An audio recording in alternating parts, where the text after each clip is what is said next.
Hello and welcome to Hamer Reviews. My name is Christopher Hamer and today we're going to be reviewing the Nikon Z50.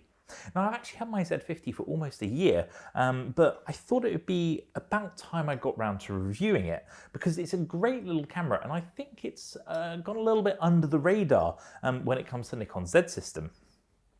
So the Z50 is actually the smallest of the Z mount cameras that you can buy.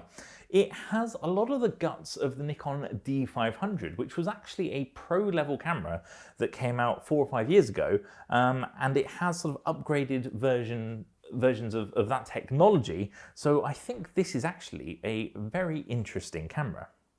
So let's go through some of the pertinent specs. So it can shoot at 11 frames per second. It has a 20.9 megapixel sensor. It has a fantastic electronic viewfinder. It's not quite as good as the Z6, Z7, Z6 II, Z7 II cameras, but I think it's about 2.3 million dots, so it's good. The rear screen is fantastic. It's a interestingly articulating screen that will actually flip all the way down if you want to use it as a sort of selfie camera. So that's an interesting proposition in itself. And it obviously fits all of Nikon's Z mount glass, which is fantastic. In terms of price, body only, I think this costs around £850, or that might be the price with the 16 to 50 millimeter lens.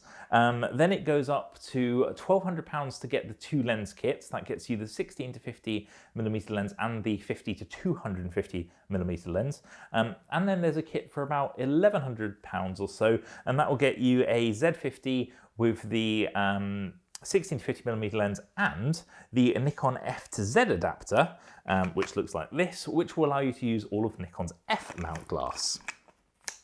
Now I think that's important because I think how you decide to purchase between those kits is based massively around what you already own.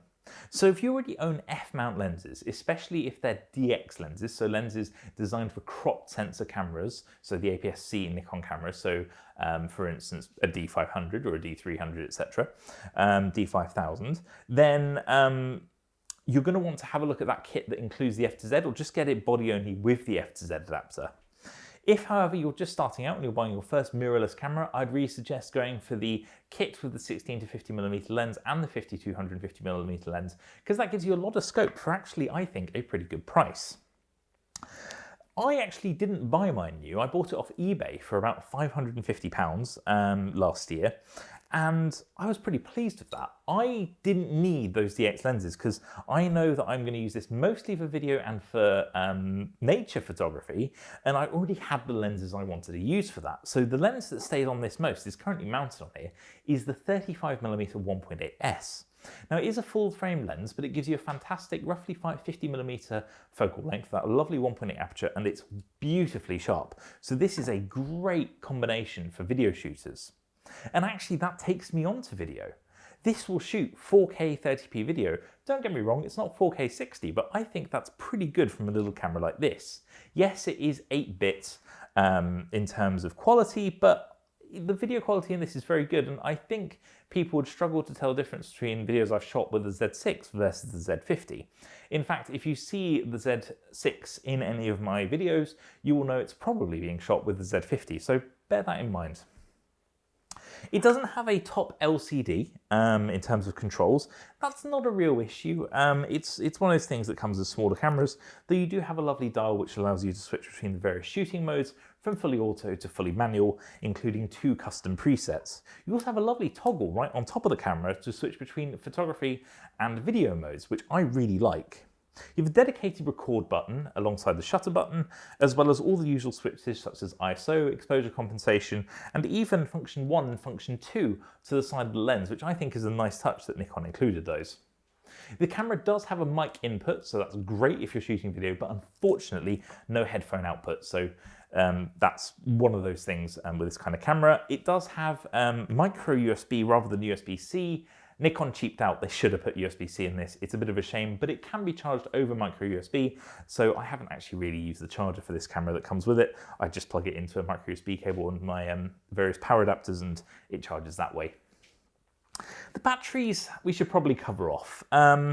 Nikon changed the battery type of this, so unlike some of the other cameras that Nikon has recently announced, it doesn't use the EN EL15, it uses this, the EN EL25. Now the reason I mention this is the camera is locked from using third-party batteries, so you can only use genuine Nikon batteries, which is fine because there's no third-party batteries available for this camera.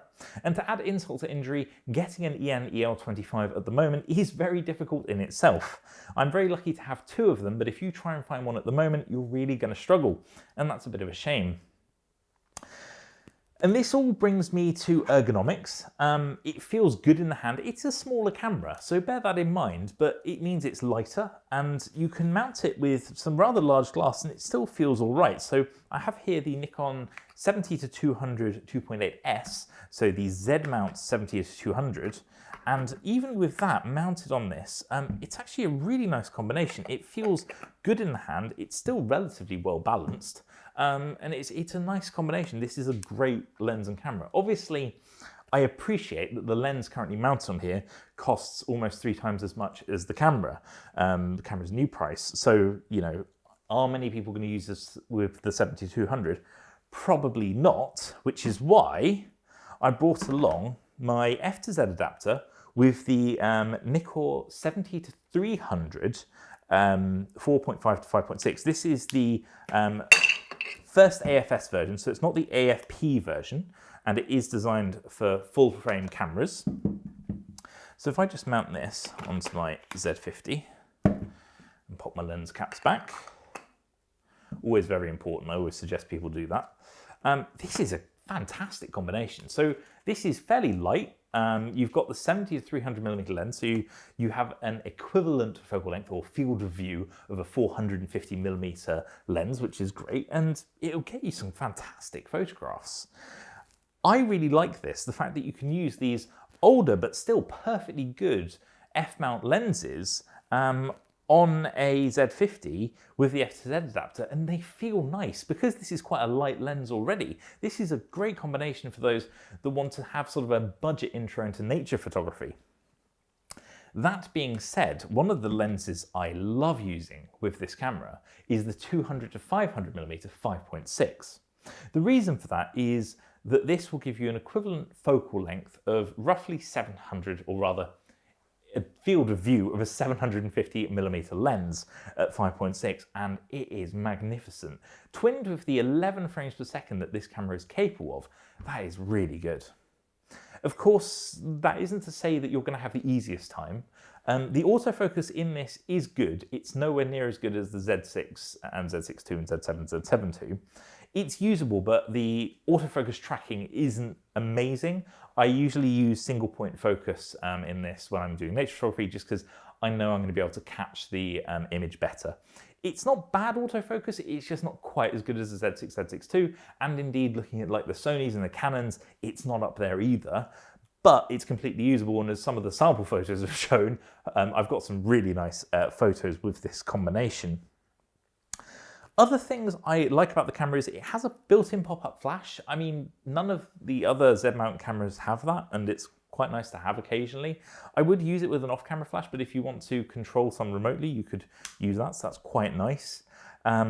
Obviously, you have a good amount of accessories available as well. This has an SD card, single SD card slot as well. Probably should mention that. I use the sort of high-speed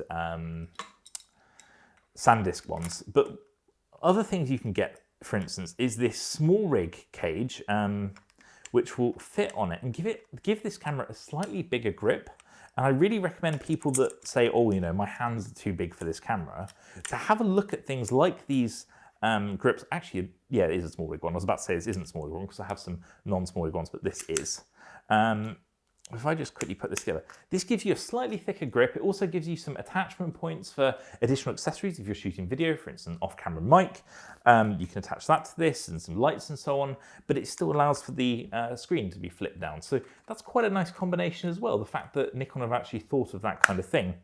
It does have a touch screen, which is both good and bad. You use it to zoom in and zoom out and sort of activate the display and display modes.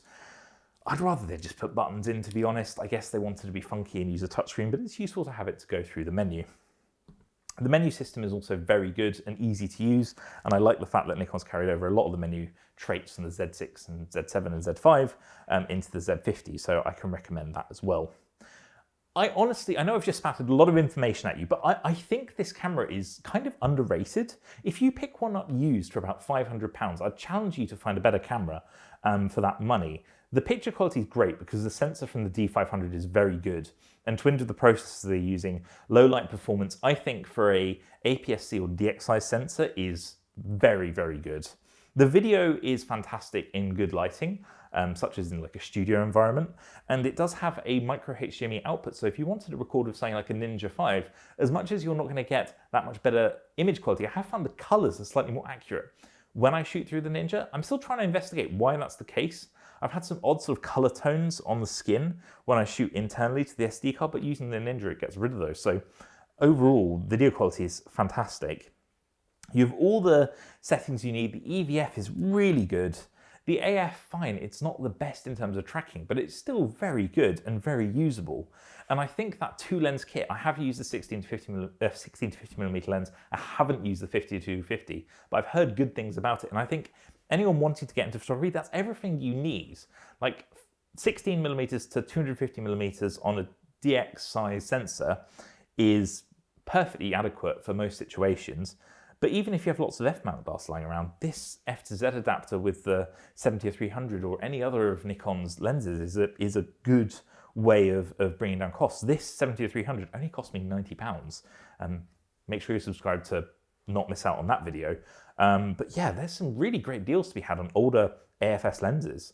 So why would you not pick up something like this, twin it with some older glass until you can afford some of the newer stuff, or until you decide you want to upgrade to the newer stuff, and it's a good way to go. I just think that the Z50 is kind of underrated and went under the radar, so I thought I'd do a video about talking about why it's still a great buy in 2021, which it really, really is, whether you buy it new or used, to be honest.